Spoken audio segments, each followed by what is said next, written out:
next tool is a joiner.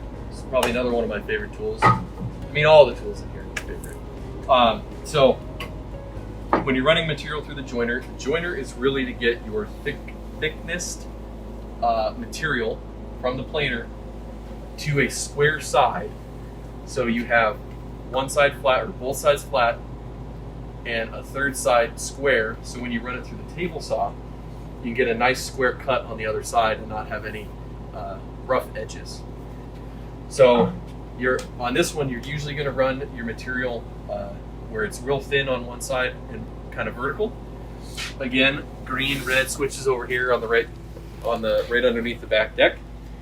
And usually you don't have to worry about this fence and adjusting this. But if you do need to, there is an adjustment right here. You unscrew this little handle, and this allows you to take either a thicker cut. So depth of cut is about 1/8 of an inch right now. We're not going to take that thick. We're going to bring it up and take about a 32nd of an inch off. And then remember to tighten that back down so this doesn't move on you. So when you're running material through, this red safety plate that hinges and moves, you're always going to want to leave that right there.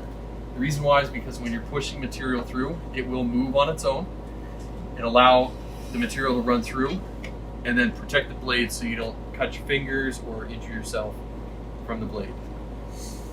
So when you're pushing your material through, I always have my left hand pushing the material kind of down towards the base against the fence, and then I'm pushing from the back side, and I usually have my fingers curled over at some point because then I know where the tips are. But pushing against the fence, and I'm pushing on the back, and my back hand is going to be the one that's feeding the material through. Again, I'm going to be safety and cautious of where my hands are in regards to the blade. So I'm always going to have my hands back far enough that if I happen to slip, I can catch myself, or it won't impede this from moving on its own. So I'm going to push it through and then let go once my hand's right about here.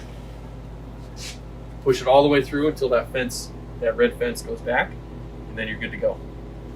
Again, this is one of the noisier machines in the shop. We'll turn it on, I'll put my ear protection on, I'll run this through, and then we'll discuss further.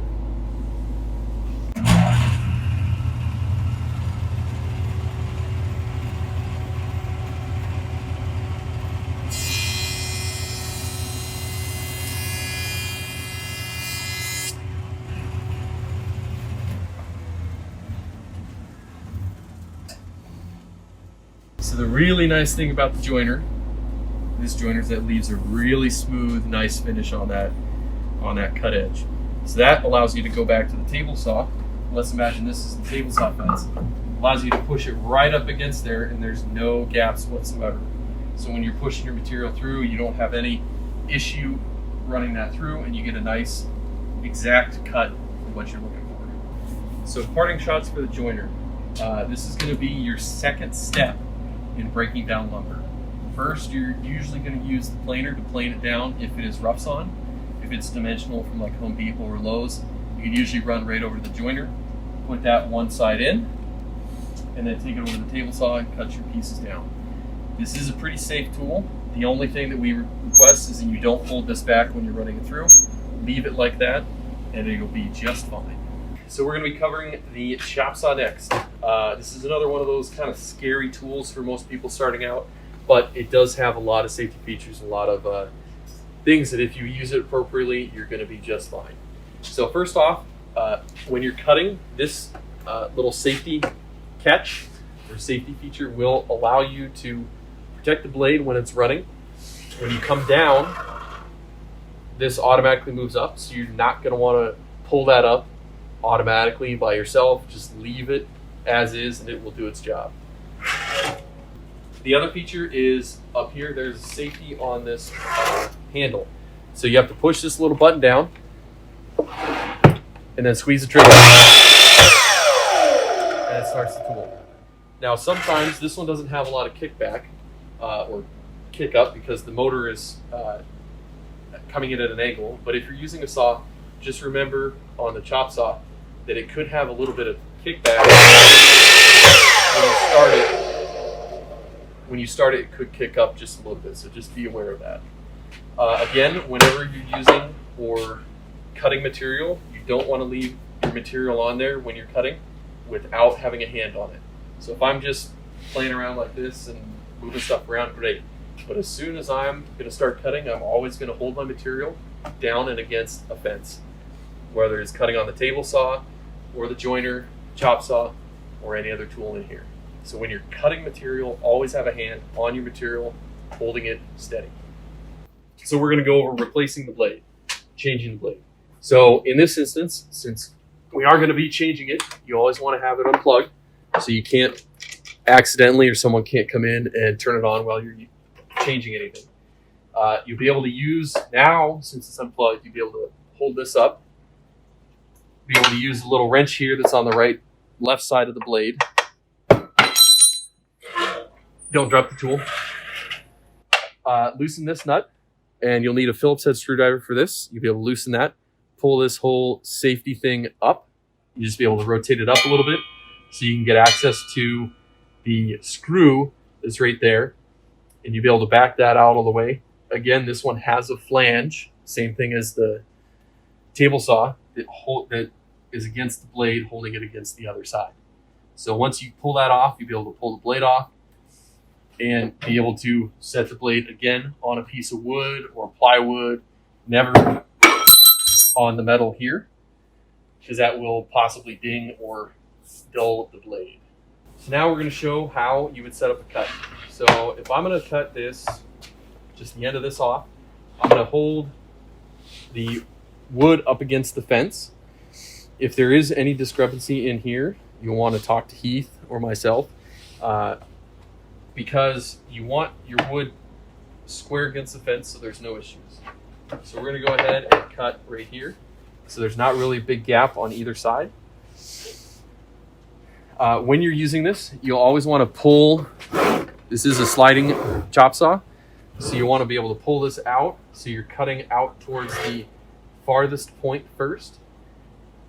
Unless you're cutting super thick material, you can take it in one cut. If you're cutting stuff that's like 2.5, 3 inches thick, you may want to come down, cut a little bit of the wood off, come in, cut a little bit, and then come back and take your final cut to cut all the way through. But since this is a fairly thin piece, about 1/2 inch, we'll go ahead and cut all the way through. Again, I'm holding the material against the fence, and these little protrusions right here, you want to keep your hand on the right or left side of those. If you're cutting left-handed, you can cut from that side. If you're cutting right-handed, you can cut from the right side. Just don't do this. That's a big no-no. Always have the left hand over here if you're going to be using your right hand to operate the tool. If you're using your left hand, you can hold stuff on the right side. So we're going to cut a piece of wood just in half. We don't have any dimensions that we need, just to show how the tool works. So right hand's going to be up here. I am a righty. Left hand is going to be holding my material down. I'm going to check to make sure that the slider slides well. I'm going to pull the safety, push the safety down.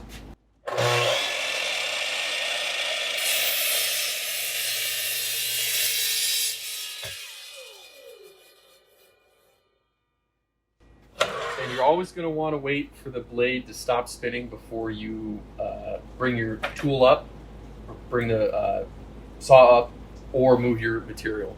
The reason why is because you could get some catch in there, and it could snap the wood against the fence, or could push the waste block away, or push it across the shop. So whenever you're using the tool, you're always going to want to be aware of where your hands are. Always keep your hands a safe distance away. I usually say about 5 to 6 inches, unless you're cutting something real thin or have a specialty cut. Just be aware of where your safety is. So a nice thing about this miter saw, it is a compound miter saw. So what you can do is you can loosen this little handle here, push down on this little lever. It allows you to slide right and left, so you can get a particular cut angle. Those angles are over here on the right side, and it does have stops for certain angles. So there's a stop for 45, there's a stop for 22.5, for 15, for certain angles, and then 0 as well. Also, with this tool, since we're going to be adjusting over the blade, you can loosen the back here. There's a little nut in the back that this handle goes on. It allows you to tilt the saw to a different angle for a cut in this direction, further down to 45, and allows it to come back up when it's loosened enough. 0. And then when you tighten it, you don't want to tighten it too tight. It doesn't need to be super tight, just enough that you're not over tightening. So we do have a variety of bandsaws here. This one is just a regular wood cutting one. You can tell by the size of the teeth. The teeth are fairly big. You're going to want to only cut wood on that. One of the safety things with this is this safety guard. You're always going to want right about 1 inch, maybe ½ inch above your material. So if you're cutting something pretty thin, you're going to want to adjust that. If you're cutting something thick, probably wouldn't recommend doing this. Finding maybe another way to do it, because of the power of this machine, may not be able to pull it through real thick material. So thin material is going to be great on this. To adjust that safety, use the little toggle switch on the back. Loosen that, just push, raise and lower it down, raise it up, lower it down so it's closer, tighten it back down. So when you're pushing material through, if your hand does slip, it doesn't go into the blade. So with this bandsaw, it allows you to move the top, so you're cutting at different angles. Some, the bed moves right or left, depending on how it's set up. But this one allows you to cut and change the width, change the angle this way. First, you're going to pull the bevel lock out, and then usually this tool, where the handle is in, you pull that out. On this one, since it is an older machine, it may not be oiled and whatnot, you're going to want to use your hand to kind of help yourself change the angle, and then change it back up. Once you're done, back to the final height, and then push the lock in. Whenever you're changing it to, let's say, a 20-degree angle, you'll change it, push the lock in. That'll allow you to cut without having any issues. So with all tools, when you're cutting, you're going to want to allow the material to flow or move freely through the blade. You're not going to want to force anything, especially with the bandsaw, because if you start forcing it, you're not going to get the right cut. The cut's going to be a little off from what you want, and the blade may bind, or the motor may slow down. So when you're turning it on, the on switch is right here. That lights up everything. Again, your material should be away. I didn't do that. You'll be able to cut straight through, or curved piece. Now when you're cutting through your material, you're always going to want your hands away from the blade and not pushing directly towards the blade. So if you're pushing directly towards the blade with your hands like this, it's a little too close. So when you're pushing and you have a big wide piece or a little narrow piece, you're going to want to have your hands out and away, either pushing out a little bit or directly in line with the blade a few inches away. So the bandsaw, it is a great tool for using for small projects where you want kind of a detailed cut, as you can see with this. But it is one of the more finicky tools. So if it's not tightened right, the blade tension is wrong, it may cut a little weird and wonky. So if you have any issues with it, please go ahead and email Yakima Makerspace or contact myself if I'm here, or Heath. We may be able to walk through some troubleshooting and get this thing running correctly. So next we're going to cover the sander. It is a dual sander, so when this piece moves, this piece will also move. Always be aware of that if you're sanding something super long or super wide. The on-off switch on here is down here. Remember, both sides are spinning. Remember, when you turn it on, both sides are spinning quite fast. And you can take off quite a bit of material real quick from your hands and from the wood. So when you're using the big belt sander, you're going to want to hold your material flat, and then you can rotate your material if you want to round your edges. If you want to square up your edge, you can do that too. What I would recommend is making sure that this metal piece is square with this. So if you're wanting something square, you're going to want to check the square of this to this. It is recommended that if you do this quite a bit with the tools here, grab your own precision square or find one here that would work for you. So just make sure that is square if you're wanting to make a nice flat edge. Now, if you're rounding an edge, you're always going to have, I always have my left hand on top, holding my material down to the fence. You're not really pushing completely down, you're just holding it there because this is spinning down against the fence. So it will always pull the material down into the metal piece. If it was spinning the other way, you'd have this, and we don't. That would be quite dangerous if it was spinning the other direction. So you can use either one, either the belt sander or the disc sander here. Remember that when this spins down, the left side of this disc sander is going to be pulling the material in. Never use the right side because it's always going to want to pull the material up and over. So use the left side, and that'll allow you to easily round over an edge if you want, or you can use the belt sander for the same purpose. So we'll go ahead and round over an edge, show you how that works for both of them.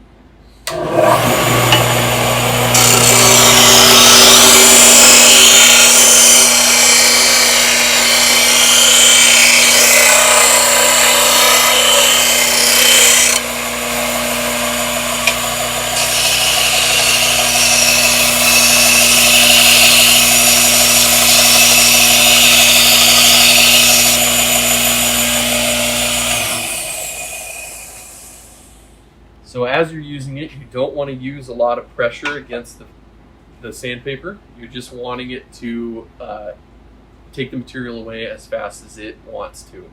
If you're pushing it in here, you're going to get some of this streaking and some damage to the belt, possibly, as well as the disc here. So when you're pushing it in, just barely let the material touch the sandpaper and allow it to take it off as it sees fit. When you're using the big belt sander, if you have a long piece or any size piece, when you're rotating to the right, you always want to make sure or be aware of where this sander is. I myself have actually done this and had my finger touch this. I have a few scars for it. So definitely want to make sure that when you're sanding this way, you want to know where this is so you aren't touching it. Even if you have to, switch hands. It is a little awkward, but once you get used to it, it's kind of easy being able to hold it on the other side so you're away from this sander. Drill press, the last thing that we'll be going over today. Auto switches up here. This allows you to raise and lower the drill chuck. And while you're using this, you definitely want to have no clothing that's long or long hair, like we mentioned at the beginning, for safety, because I have seen videos where someone gets pulled in because their shirt or a piece of jewelry got caught or hair got caught on the drill press and it sucked them into the drill press and tore their clothing off or something else bad happened. So when you're using this, there is a center hole in the deck or in the base. When you're adjusting it on the left side here, there's a loosen function. You're always going to want to hold the bottom piece, because if you don't, it's going to slide all the way down. That's just one of the idiosyncrasies of this tool in here. So you can raise and lower it depending on what you're drilling. And then another tip, you're always going to want to make sure that your drill bit is lining up with the hole if you're drilling all the way through your material. Now, if you're only going down a certain amount, it doesn't matter. But if you're going to drill all the way through, we want to make sure that that drill bit goes through the correct center hole and not into the plate. So once you have it set up, you'll be able to have your hand here, or you can grab some clamps and clamp your material down. Definitely you can drill metal on here, but we do recommend that you change the speed lower. We'll go over that in just a bit. So when you're holding your material down, you don't need to white knuckle it. You just need to hold it down firmly. Use the handles here to slowly bring your drill bit down and through your material.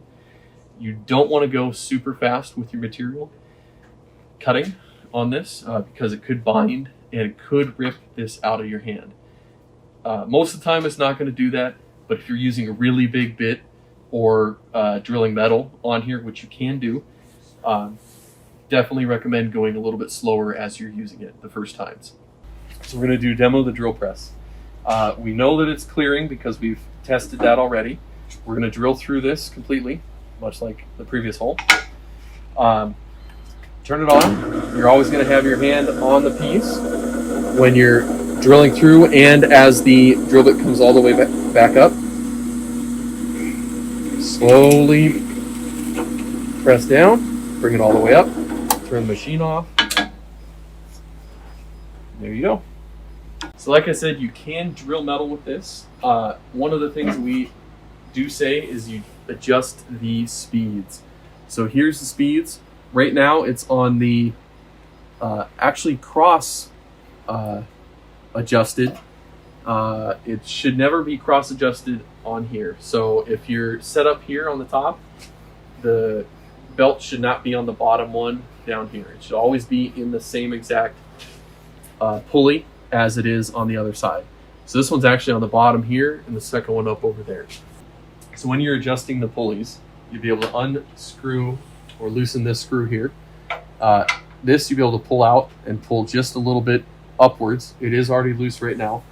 And then be able to use your hands. I use the pulley back here to change that. Remember, drill press always unplugged. And then you can use this to slide. This allows this whole motor to slide back and forth to tighten this so it's correctly tightened when you have it adjusted correctly. So if we're wanting to go a little bit faster, you bring it in, you change one side. Usually I recommend changing the front. I made that mistake because it loosens up the belt completely, so you can adjust the back one up 1 or 2. We're gonna go up to the middle pulley, be able to tighten that back up. Does not need to be super tight. Tighten that down. This is a set screw that holds the motor in place, so it's the right tension. Be able to close this back up and then use the machine. So on here, it has spindle speeds. The lower you are on the both spindles, the slower it goes. The higher you are, the faster it goes. And the reason why we would want to go slower or faster is the size of the drill bit. So the smaller your drill bit, the faster you can drill in wood. Now, if you're drilling metal, you're always going to want to drill really slow. We would recommend that you only drill aluminum here or non-ferrous metals because if you're drilling steel, you are going to need some kind of lubricant when you're drilling that. It is possible, but you do have to clean up the machine a lot more when you're drilling steel. So it does have some adjustments or recommendations for drill bit size. So if you're drilling a 3/8 inch or smaller, you can go up to 3100 RPMs, which is the highest setting here. But if you're drilling with a really, really wide drill bit or a Forstner bit, which is a different kind of wood bit, you would want to use a slower speed. So just be aware of that as you change your drill bits. Just make sure the larger you go, the slower you go. So in review with the drill press, it allows you to drill a perfectly 90-degree hole against any flat material that you have down here. There are some other adjustments that you can do with this, but if you're drilling square or flat 90-degree holes in a workpiece, this is probably the tool that you want to use. So just want to reiterate here, safety is a key factor when working in a workshop. So always remember to take off jewelry, roll your sleeves up, have adequate protection, tie your hair back or beard, and then also budget time to clean up your workspace when you're done. We don't want to come in and use a messy shop, at least I don't, I don't know about you, but I definitely don't want to come in and use a messy shop and have to clean someone else's mess up before I start my project. So again, just come in, have fun, be safe, and if you have any questions on the tools, feel free to email us or find someone if someone's here.